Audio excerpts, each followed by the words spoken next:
Hola, ¿qué tal? Soy Saiyajin y esta es la interactuación de Saiyajin, Don Merendón, yo y Don Tontón. Y bien, vamos a dar cuenta de nuestras hazañas, así que le invitamos a que se suscriba a nuestro canal. Y hablaremos hoy de un héroe secundario de Troya. Secundario y merecidamente porque era muy valiente. Se trata de Ajax. ¿Cuándo nació Ajax? Se preguntarán ustedes.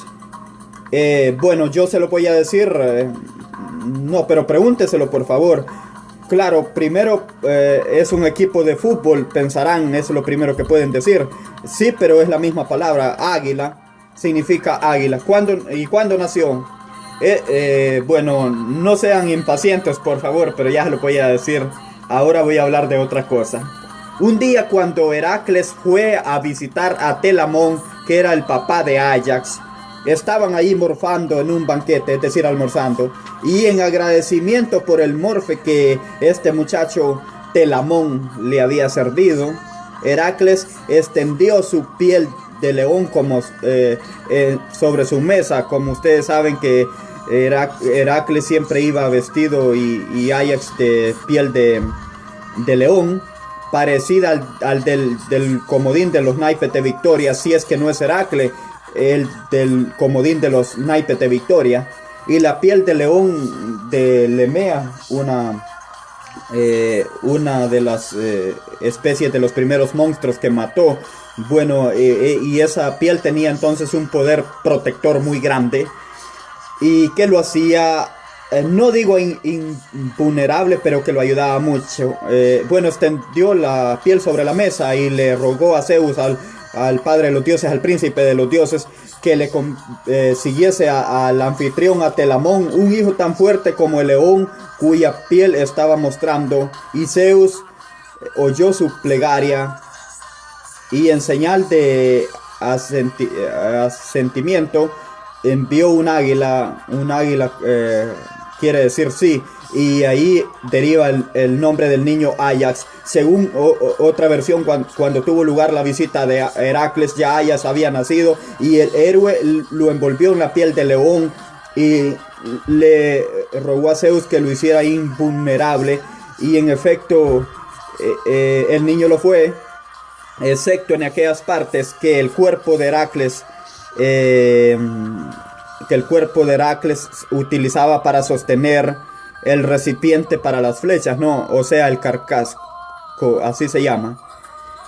Y era vulnerable en las axilas y en la cadera y en el hombro.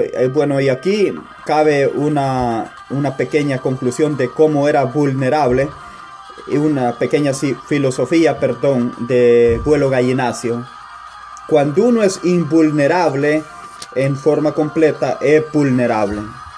Invulnerable es aquel que no puede ser vulnerado, sino, bueno, sería como si fuéramos inmortales durante 70 años. Es decir, somos inmortales hasta la muerte. De ese modo nadie quiere ser vulnerable, pero así eran los griegos, de tramposos o de sabios. El tipo era invulnerable, pero menos en axila, en el hombro y en la cadera. Y no está mal después de todo. Para que te acierten el axila, en el hombro y en la cadera, tenés que ir a muchos cursos, ¿no? Y bien, ya desde joven Ajax participó en la guerra de Troya. Andaba al frente de 12 naves, que era el contingente Star, que estaba en su patria Salamina, un lugar famoso por la batalla de Salamina en triunfos posteriores e historias. Después de Aquiles, Ajax era el más fuerte y valiente en todo el ejército. Era robusto, alto, muy apuesto, nunca perdía la calma, marchaba muy armado muy pesadamente. Su escudo era notable. Su escudo se formaba por 7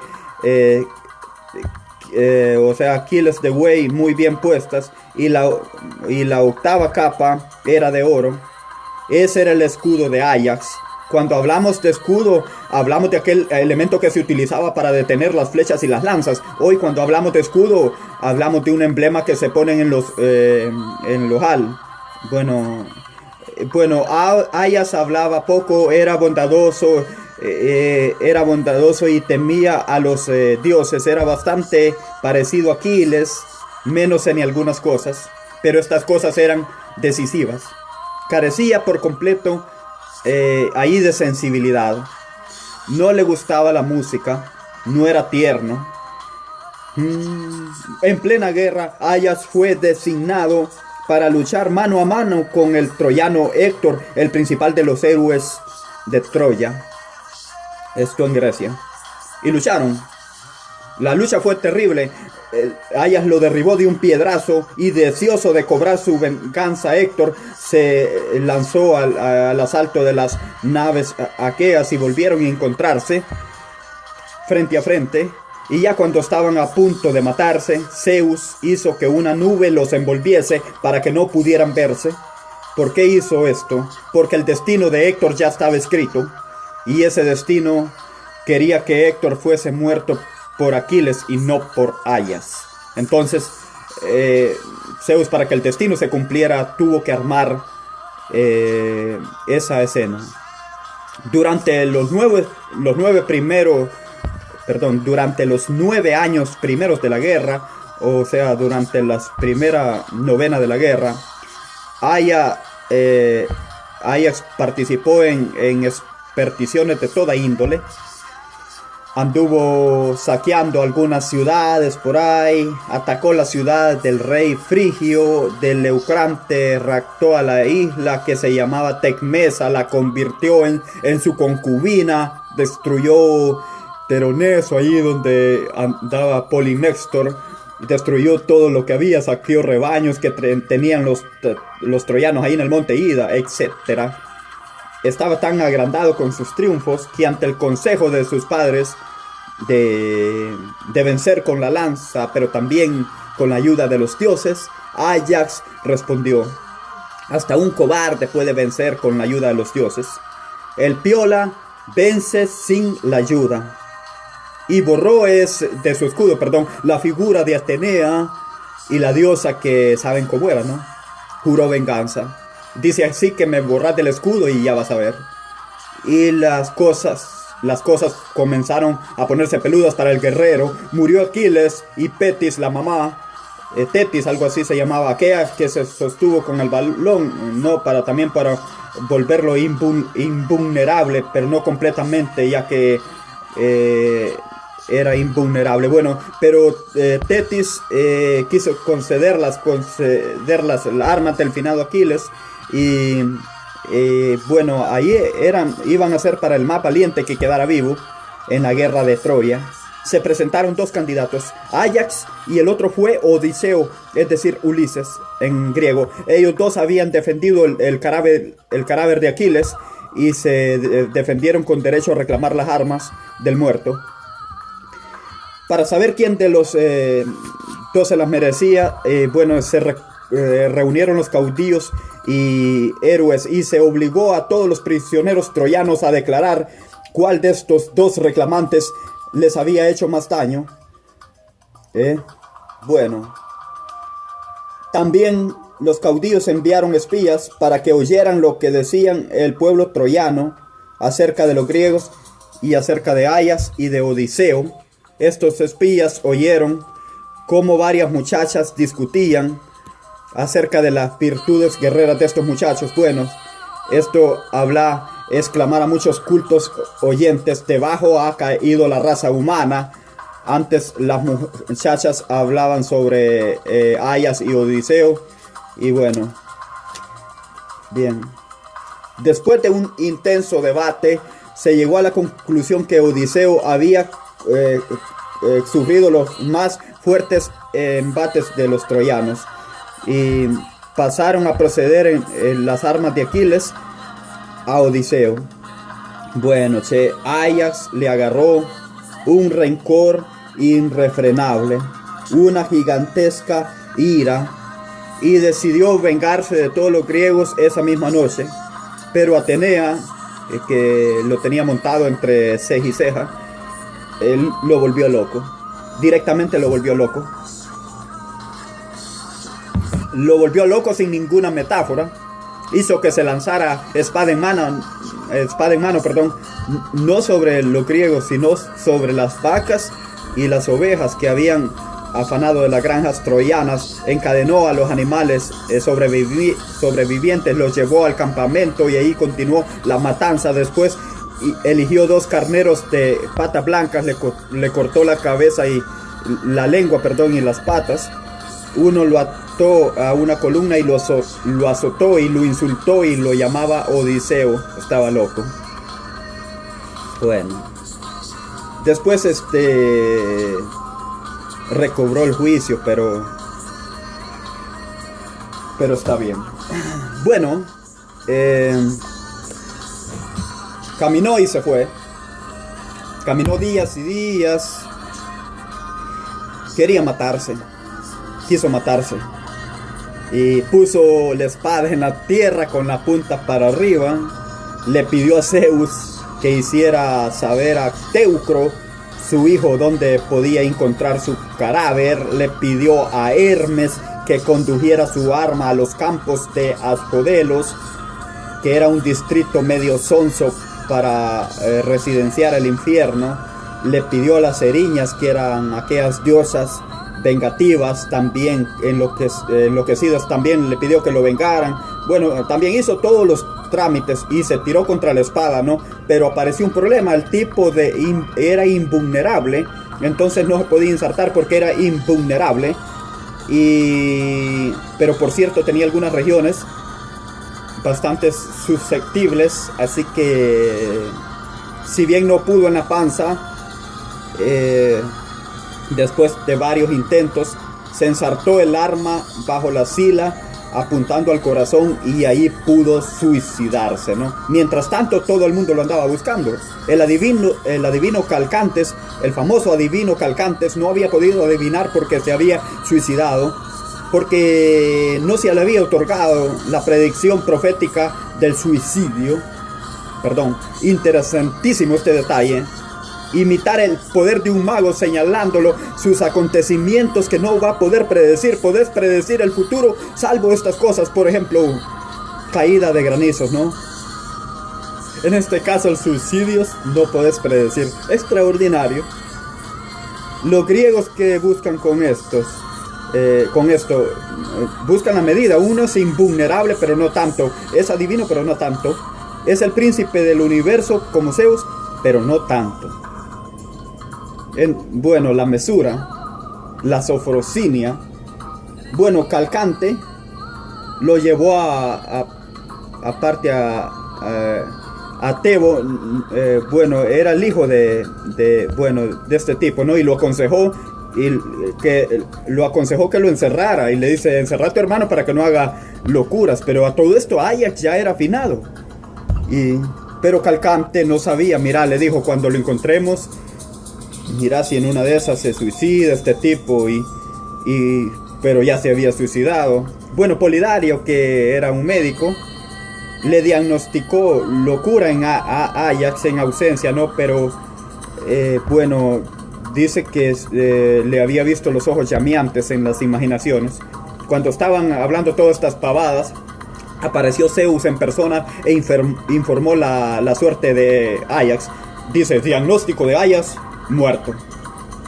Algunos dicen que Ajax no se suicidó, y como era invulnerable al acero, los troyanos lo mataron con terrones de arcilla. Parece que matar a un hombre con terrones de arcilla es una manera de evitar la culpabilidad del homicidio, por ejemplo.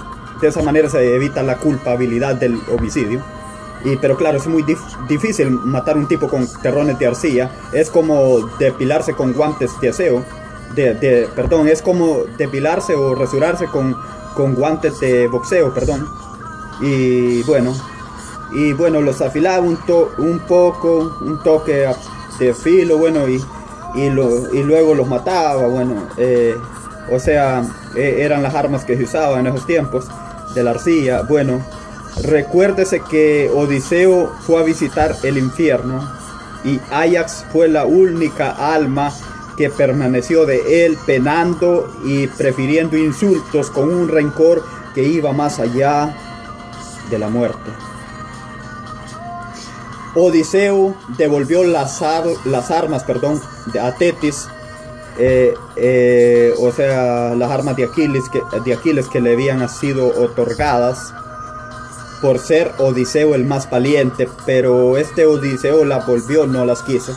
Y al final aquellas armas terminaron en manos de Néctor Lemos, que era hijo de Aquiles. Dicen que Héctor Lemos después las perdió en un naufragio, pero que después las recuperó gracias al dios del mar, Poseidón. Un último detalle, ya durante los tiempos históricos, en el gobierno del emperador Adriano del año 100 y algo, el mar abrió la tumba de Aias y se descubrió que los huesos eran de un tamaño gigantesco. Basta con decir que las rótulas eran tan grandes como los griscos que empleaban en el Pentateuco.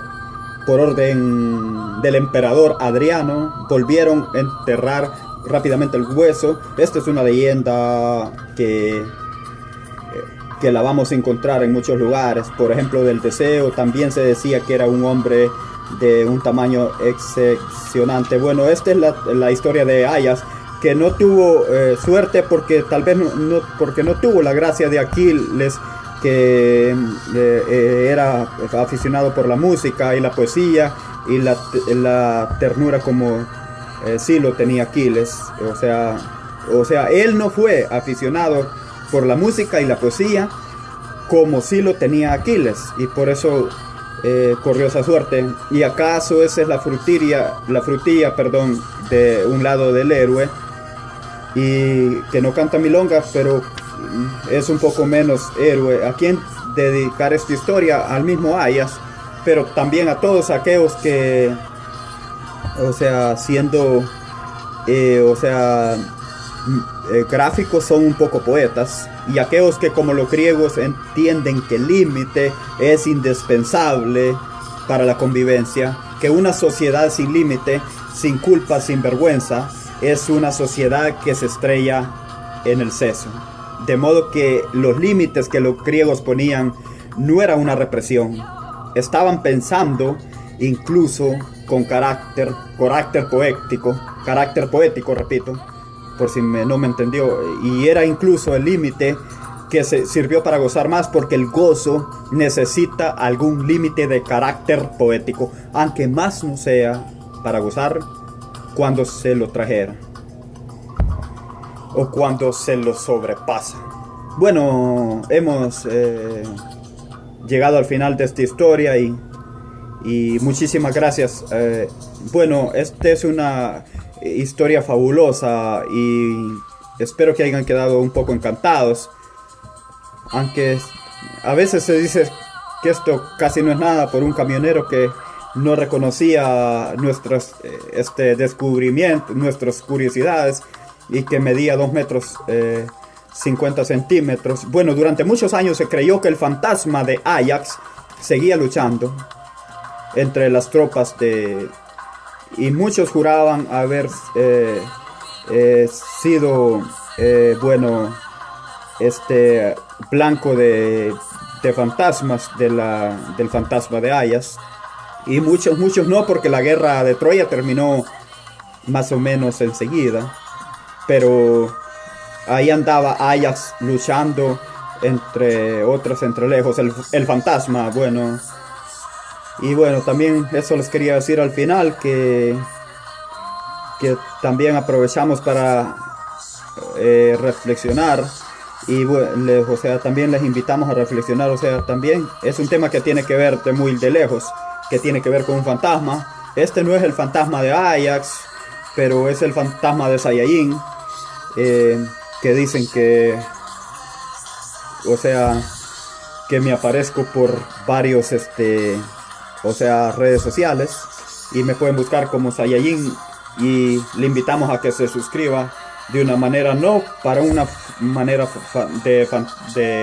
fanático de fantasmas, no que es que le esté diciendo que es fanático de un fantasma, pero sí le digo que, o sea, es una cosa fantástica, ¿verdad? Haber compartido con usted, así que fantástico. Y bueno, es una cosa fantástica criolla y de una cosa fantasma criollo en el lenguaje poético de los gauchos y los criollos, o de ese emblema si quieren, cumpliendo las reglas del poesía achesta, que cuenta que es un fantasma, ¿no? Que es lo que me parece que se dice de Ajax, que es un fantasma todavía. Fantástico, me tengo que despedir y chao.